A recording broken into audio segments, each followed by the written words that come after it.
Hey everybody, this is your boy Marlon Peterson with another episode of Decarcerated Podcast, and we have a mobile episode here. This is Octomobility. We're doing a live episode while we're driving in this exclusive luxury van. It's all tricked out, Wi-Fi and all.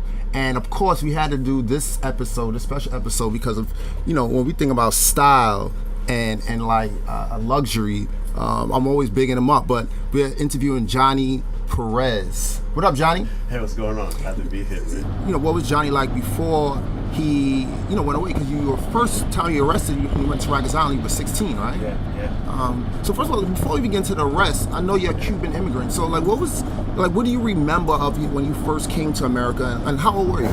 So I was 10 months old when I came to the United States. I came in 1980 in Mariel.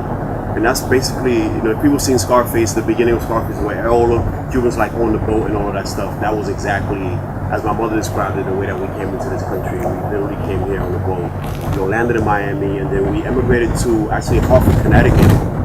And, in Hartford, Connecticut, we lived there until about the age of 8, and then finally moved to New York. And actually the way that we landed in New York wasn't even on purpose. It was actually by accident. And what I mean by that is that we actually had a layover at Port Authority, and my mother asked someone, can they watch our luggage for us while she went to go straighten something out? And that person stole our luggage, and we were here by default with no IDs, nothing. We were forced to go into a shelter.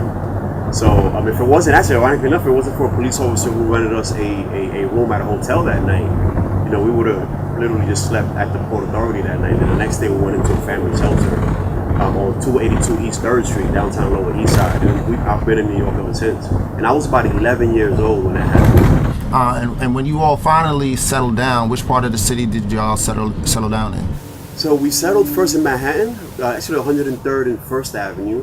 And then finally, shortly after that, we moved to the Bronx, Pugsley and Gleason in the Bronx, in the Parkchester area of the Bronx. That's what we're heading to now. Which we're headed to now. Yeah.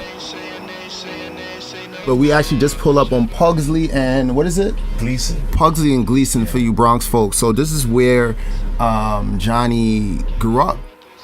The old stomping grounds. What's going on? He said. It's always good to see the love from folks who remember you from when you was young, and I see that's happening now with Johnny. They're real happy to see him. That's love. This is the corner that you say was locked. Yes, I was arrested right on the corner right here on Pugsley and Gleason at 16 years old, for a gun charge. And when someone gets arrested, it's like crowds of people come, and the word spreads really, really, really fast, And that's how my mother found out, and because she really didn't know what I was doing. She thought I was just hanging out. She really didn't know that I'm hustling, and running around with guns and shit like that, and it's just just hard, kind of just hard to deal with, thinking about the ramifications, thinking about that, and then doing the 8 months, and then coming right back into the same kind of neighborhood, the same atmosphere, the same everything, you know what I'm saying? So Rikers Island did nothing for you? No, Rikers Island actually, at the time, I think that's when I was like, you know what? Because when I got arrested, I knew people. When I went to Rikers Island, I knew people there. It was second nature for me. It was like a second home, I should say. And then also added to the fact that at 16 years old, I wasn't taking any school classes there. I wasn't taking any kind of programming. I wasn't doing any of that. So there wasn't really any type of incentive to make any type of change.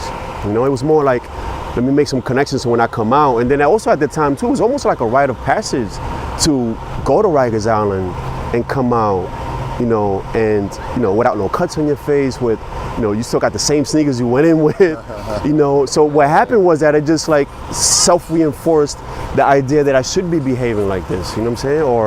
Or I should say,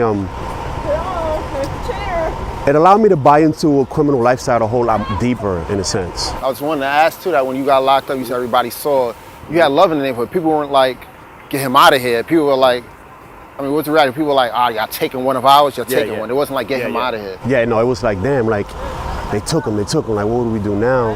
And of course, you know, life kind of goes on, but it's like, damn, like, Cuba's missing, you know? It's like, now he's home. It's like, yo, Cuba, like. Cuba, who's Cuba? Cause Cuba. So Cuba's my nickname because, you know, I'm from Cuban descent, you know, and I'm also a dark-skinned Cuban. So, you know, so it's like, you know, it's just a nickname to really just like identify me in a sense, you know, like that kind of thing. Like no one called me Johnny ever. You know, even now to this day, as you can see, even years later, people call me, you know, Cuba. And it's funny because when people call me, that kind of brings me back to that space, you know. And to be honest with you, Marlon, it almost feels like a completely different person. Like if I was to be face to face with Cuba right now, you know, I probably wouldn't even recognize him.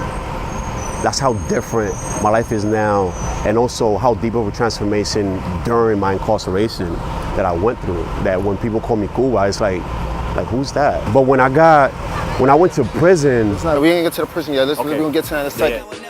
So audience, once again, this is Marlon, your boy Marlon, on another episode of Decarcerated with Johnny Perez. This is one of the best, by far one of the best interviews that we've done. You know where to hit us up at, decarcerated at bepresidential.com, on Instagram at Decarcerated Podcast, and Twitter at Decarcerated Pod. Once again, just covering the stories of people living important lives. Peace. Fuck the beef and took my people out for bicing me. Needed something different cause the cycle ain't enticing me. A couple years ago I got a text from a friend and it